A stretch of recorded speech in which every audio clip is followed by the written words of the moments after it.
SMK to prototypowy czołg wielowieżowy z okresu II wojny światowej. Miał to być następca czołgów T-28 i T-35 z uwagi na brak możliwości większego dopancerzenia tych właśnie czołgów. I tutaj rodzi się czołg SMK, opracowany przez Kirowską Fabrykę Traktorów w 1938 roku. Początkowo miał on zawieszenie wzięte prosto z czołgu T-35, ale uznano je za niewystarczające, więc opracowano specjalnie nowe zawieszenie oparte na drążkach skrętnych, które później było wykorzystywane w czołgach KW oraz IS.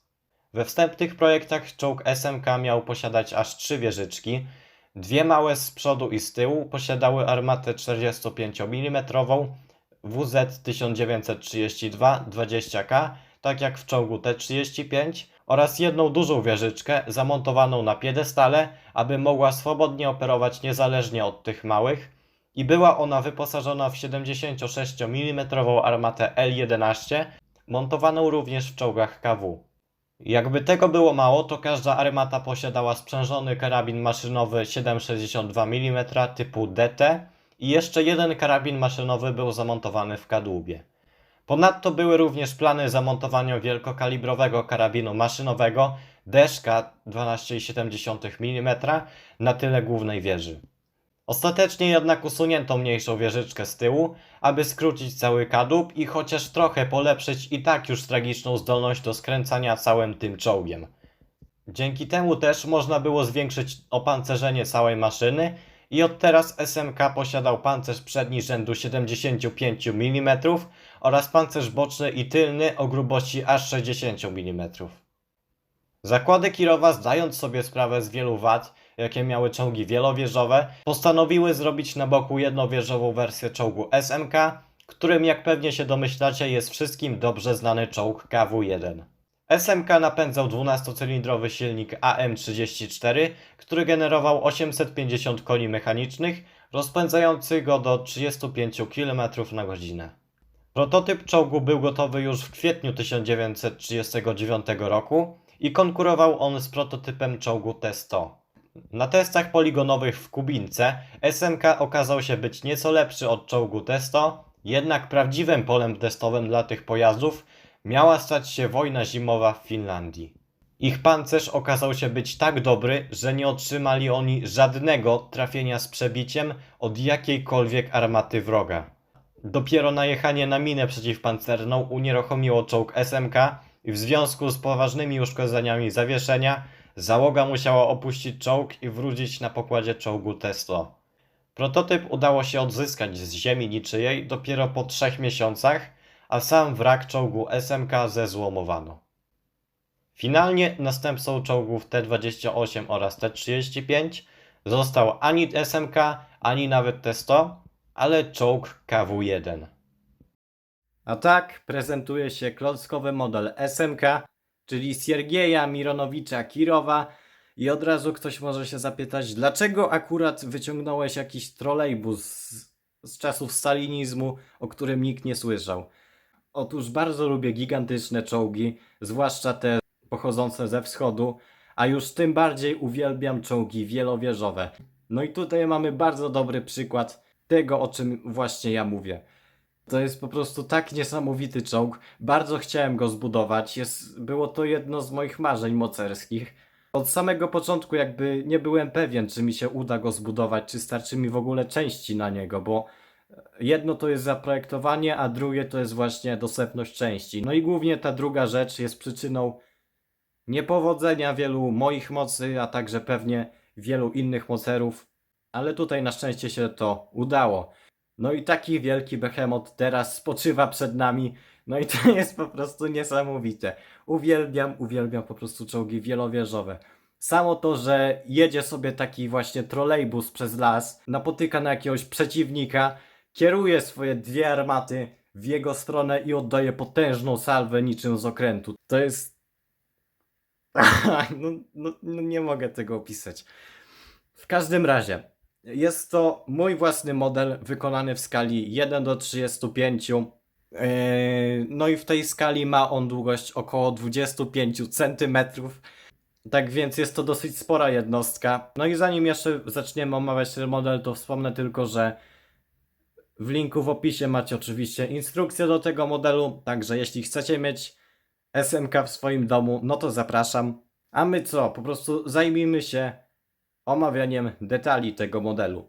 Tak więc, zaczynając oczywiście od przodu, mamy tutaj dolną płytę, która w przeciwieństwie do KW1 na przykład, ona jest troszeczkę bardziej wysunięta do przodu, no i wystaje jeszcze za zarys tych gąsienic oraz tego koła napinającego. To też pozwoliło mi zrobić taki kształt, jaki chciałem tej płyty, no i umiejscowić te koła napinające w takim miejscu, jakim po prostu powinny być. Gdybym miał robić KWK, pewnie tutaj jakieś modyfikacje musiałbym zrobić tego rozwiązania, ale na razie jest ok. Tutaj z błotników nie jestem zbytnio zadowolony. Po pierwsze dlatego, że one powinny być w takim zaokrąglonym kształcie i tutaj powinien być mniej więcej kąt 90 stopni, one tak powinny zachodzić mniej więcej do tego miejsca. No i po drugie, nie mamy tutaj też wsporników, które są dosyć charakterystyczne dla tej konstrukcji. Nie wiedziałem, jak je po prostu wykonać, więc no po prostu jest bez tych wsporników. No i troszeczkę właśnie ten detal ucierpiał. Ok. Tutaj ta górna płyta jest zamontowana pod kątem na zawiasie. Jeszcze tutaj wsparta tymi no, takimi samymi tutaj skosami, tylko że z drugiej strony zamontowanymi bokiem. Jest to rozwiązanie bodajże Dawida Kamińskiego, o ile się nie mylę, więc po prostu je tutaj wykorzystałem. Z przodu mamy wizjer kierowcy, mógłby tutaj się znaleźć nadruk. Mamy oczywiście lampkę. Tutaj w tym miejscu zdaje się był reflektor. Mamy karabin maszynowy. No i coś, o czym absolutnie nie mam pojęcia. Tutaj w tym miejscu był właśnie taki pręt. I zdaje mi się, ale to tylko podkreślam, że zdaje mi się, iż jest to antena po prostu z radiostacji, tak? Nigdzie indziej na tym modelu żadnej anteny nie powinno być, także myślę, że to właśnie może być antena z radiostacji, ale no nie jestem tego pewien. W tym miejscu mamy włas, tutaj mamy też skrzynkę, no i przechodząc dalej mamy zawieszenie, które jest po prostu gigantyczne. Starałem się je zrobić jak najlepiej. Mamy tutaj, zobaczcie, pełno tych takich wahaczy, chyba dobrze to określam. No ale niestety nie ma tutaj odbojników, ale i tak myślę, że dosyć fajnie to wygląda.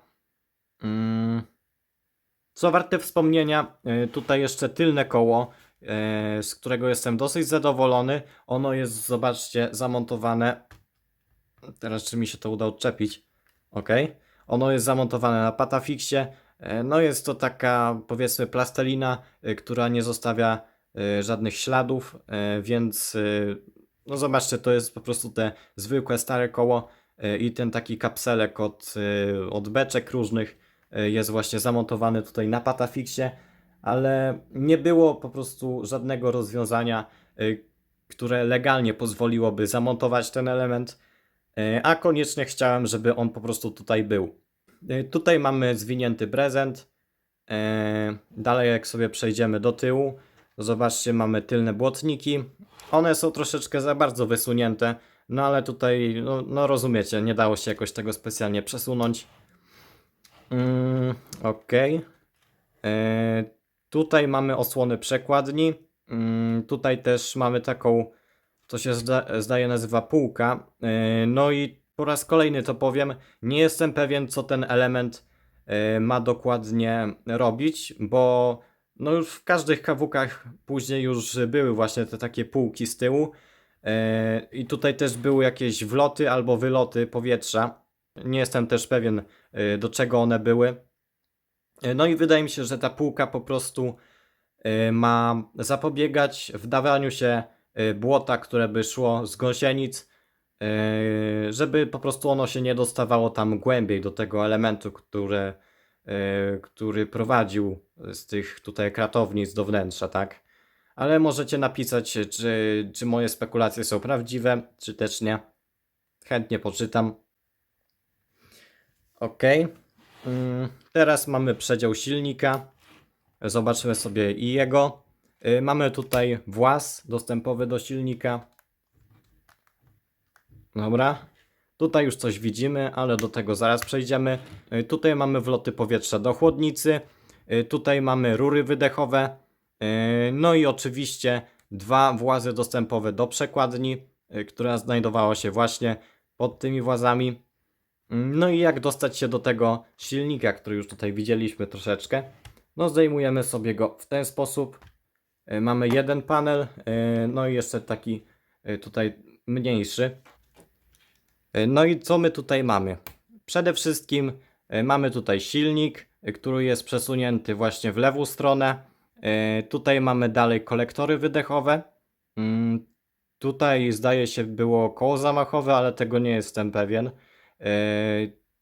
Tutaj mamy wał prowadzący do przekładni, oczywiście samą przekładnię.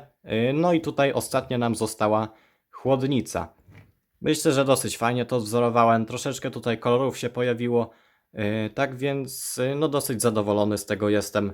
I po prostu przejdźmy dalej. Teraz możemy się zająć wieżami. Na początku mniejsza.